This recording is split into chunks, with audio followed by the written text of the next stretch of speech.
श्रीयतिराजाय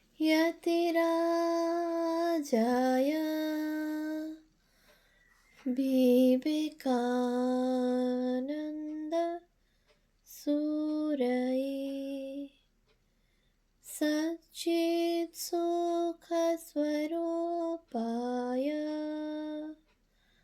स्वामिने তাপহারিণে। পূজনীয় স্বামী গম্ভীরানন্দজি মহারাজের রচনা যুগনায়ক বিবেকানন্দ প্রথম খণ্ড গ্রন্থ থেকে পাঠ, পৃষ্ঠা সংখ্যা 61। সর্বতোমুখী প্রতিভা।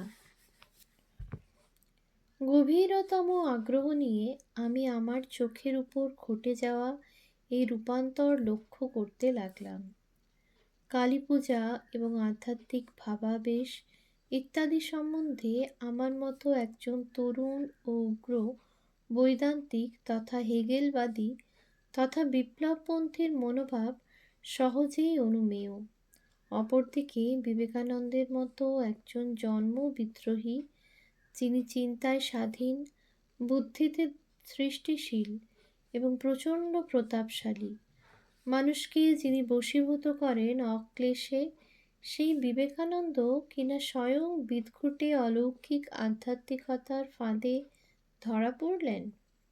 অন্তত আমার কাছে ব্যাপারটা ওই রকম বলে মনে হয়েছিল এবং আমার শুষ্ক হেতুর ধারণা এই ধাঁধার সমাধান করতে অসমর্থ হলো। কিন্তু যখন সেটা বিবেকানন্দের ত্রুটি বলে মনে হয়েছিল, তার দ্বারাই হারানো প্রিয় বিবেকানন্দ আমার কাছে প্রিয়তর এবং সেই হেতু অধিকতর সন্তাপ কারণ হয়ে উঠলেন।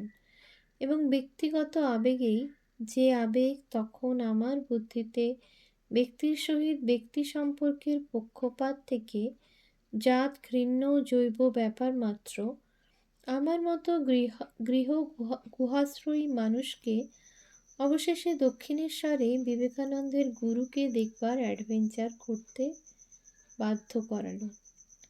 সেখানে মন্দির উদ্যানের শান্তিময় আশ্রয়ে এক সুদীর্ঘ গ্রীষ্ম দিবসের প্রায় সমস্তক্ষণ কাটাবার পরে সূর্যাস্তকালে দৃষ্টিভ্রান্তিকর গর্জনশীল ঝঞ্ঝা বায়ু ও বজ্রপাতের মধ্যে যখন আমি প্রত্যাবর্তন করছিলাম, তখন আমি দৈহিক ও নৈতিক সত্য সম্বন্ধে উদ্ভ্রান্ত হয়ে আছি। আমার মনে তখনই অস্পষ্ট সত্য বোধ জেগেছে যে আপাতভাবে বিশৃঙ্খল উদ্ভট বস্তুকেও বিশ্ব নিয়ম নিয়ন্ত্রণ করছে। যেটাকে বাইরে থেকে নিছক আত্ম উৎসাধন বলে মনে হয়, সেটা আত্ম আধিপত্যও হতে পারে। ইন্দ্রিয় তার ভ্রান্তি সত্ত্বেও অসম্পূর্ণ হেতু ছাড়া কিছু নয় এবং বাইরের ত্রাণ শক্তির উপর বিশ্বাস আত্মনিয়ন্ত্রণের মৌল কর্মের অস্পষ্ট প্রতিভাস।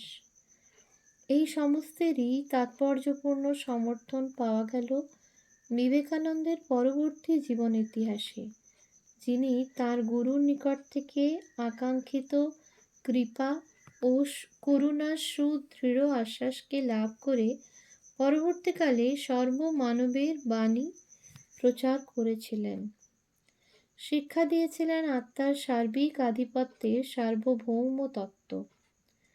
বিশ্ববিবেক এর অনুবাদ অবলম্বনে এই সুদীর্ঘ ও মনোরাজ্যের পরিবর্তন আদির বিশ্লেষণপূর্ণ দার্শনিক উদ্ধৃতি সম্বন্ধে আমাদের বক্তব্য পূর্বেই কিঞ্চিত লিপিবদ্ধ হইয়া থাকিলেও আর একটি বিশেষ অনুধাবনযোগ্য বিষয় এই যে, শীল মহাশয় যৌক্তিক নিশ্চয়তা ও ইন্দ্রিয়ানুভূতির কথাই প্রধানত বলিয়াছেন। স্বামীজি কিন্তু শুধু যুক্তি বা ইন্দ্রিয়ানুভূতির জন্য লালায়িত ছিলেন না।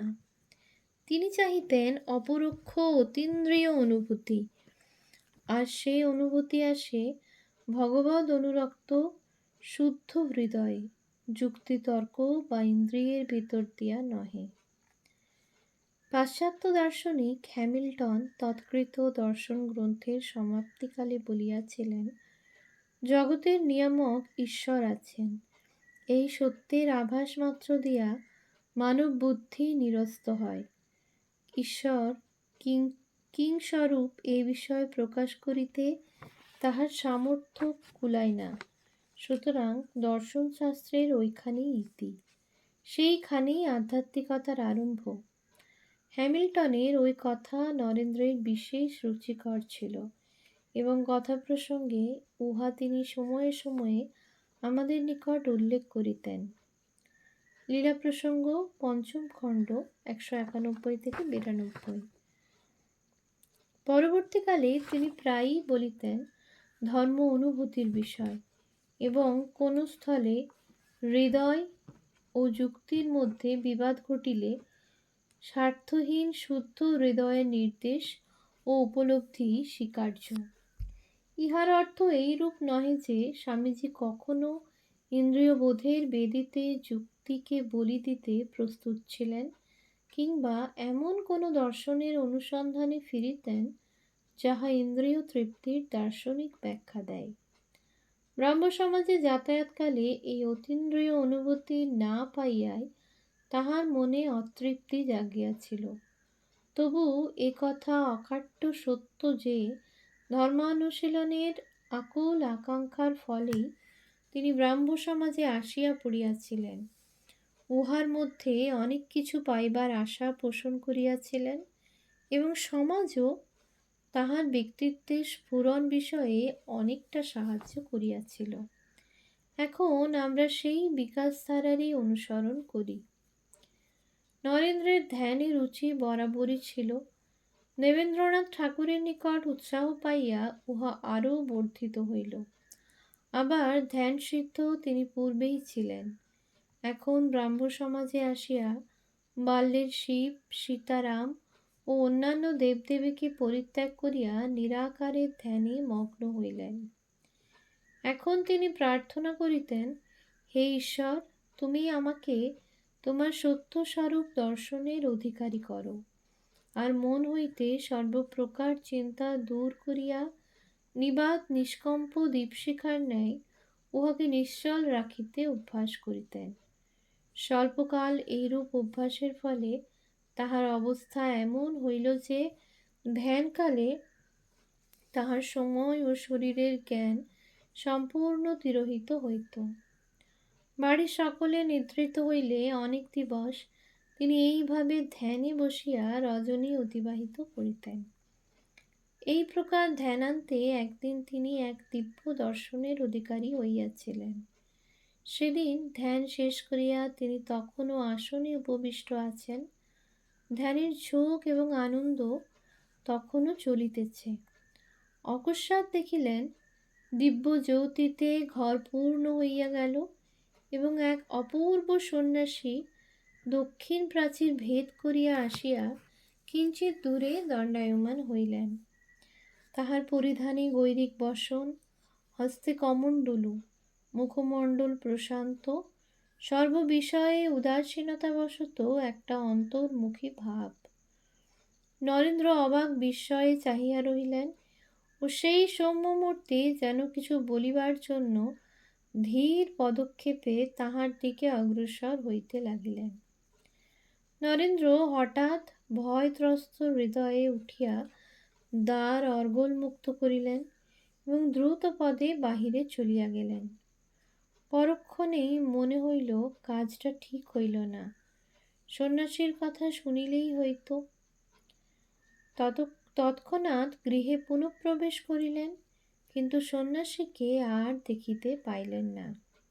পরে তিনি ওই প্রসঙ্গে বলিতেন, এমন অপূর্ব সন্ন্যাসী তিনি আর কখনো দেখেন নাই। কি সৌম্য সুন্দর তাহার মুখের ভাব! তাহার বিশ্বাস জন্মিয়াছিল তিনি সেদিন বুদ্ধদেবের দর্শন পাইয়াছিলেন। উৎস, বাণী ও রচনা 9/72 এবং বাংলা জীবনী। বুদ্ধিভূমিতে ওই কালে নরেন্দ্রনাথের অন্তরে যে ঝড় বহিতেছিল তাহার আভাস শীল মহাশয়ের লেখনী মুখে প্রতিফলিত হইয়াছে।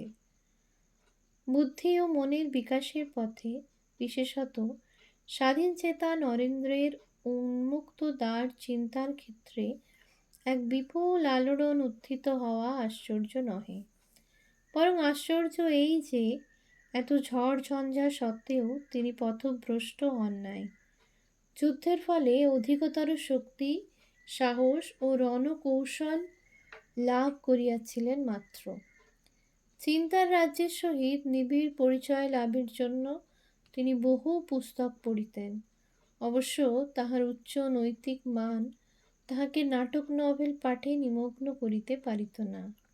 তিনি পড়িতেন ইতিহাস, ন্যায়, দর্শন ইত্যাদি। এলফিনস্টোন ও মার্শম্যানের ভারত ইতিহাসের কথা পূর্বেই বলিয়াছি। এলফিনস্টোন ও মার্শম্যানের ভারত ইতিহাসের কথা পূর্বেই বলিয়াছি। এফ.এ. অধ্যয়নকালে তিনি হোয়েটলি, জেভন্স, মিল প্রভৃতি বহু গ্রন্থাকারের ন্যায়শাস্ত্র অধ্যয়ন করেন। বি.এ. পড়িবার সময় ইংল্যান্ডের ও ইউরোপীয় দেশগুলির ইতিহাসসমূহ, Green's history of the English people, Alison's history of Europe, Gibbon's decline and fall of the Roman empire ইত্যাদি এবং দর্শনশাস্ত্র সকল অধ্যয়ন করেন।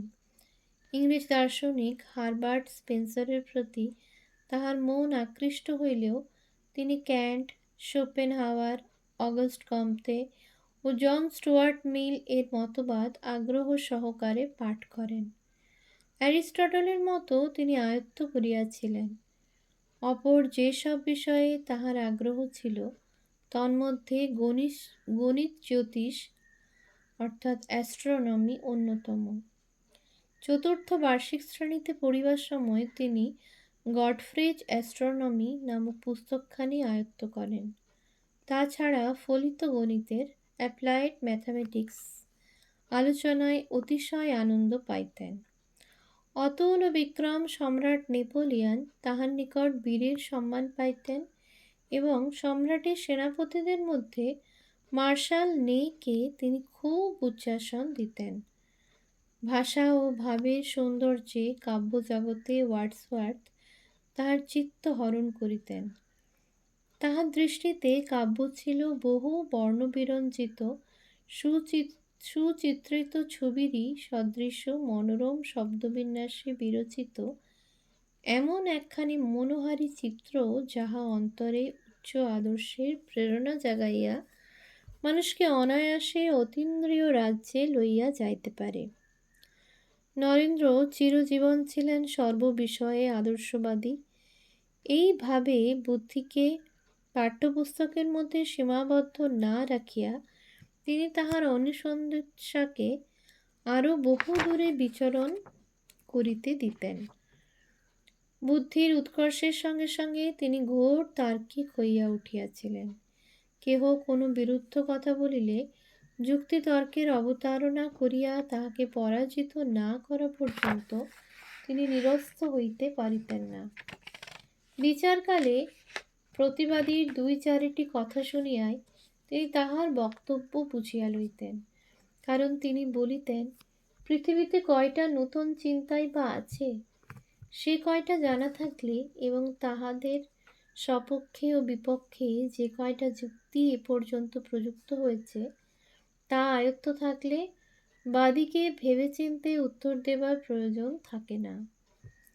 এইরূপ তীক্ষ্ণ বুদ্ধির অধিকারী হইয়া তিনি দৈনিক পাঠ অল্প সময়েই শিখিয়া ফেলিতেন এবং বাকি সময় গল্প গুজব, সঙ্গীত ও ব্যায়াম আদিতে কাটাইতেন। ইহা দেখিয়া অনেকেই তাহার সম্বন্ধে বিরুদ্ধ ধারণাও পোষণ করিতেন। মনে ভাবিতেন তিনি দাম্ভিক ও ব্যসনপ্রিয়।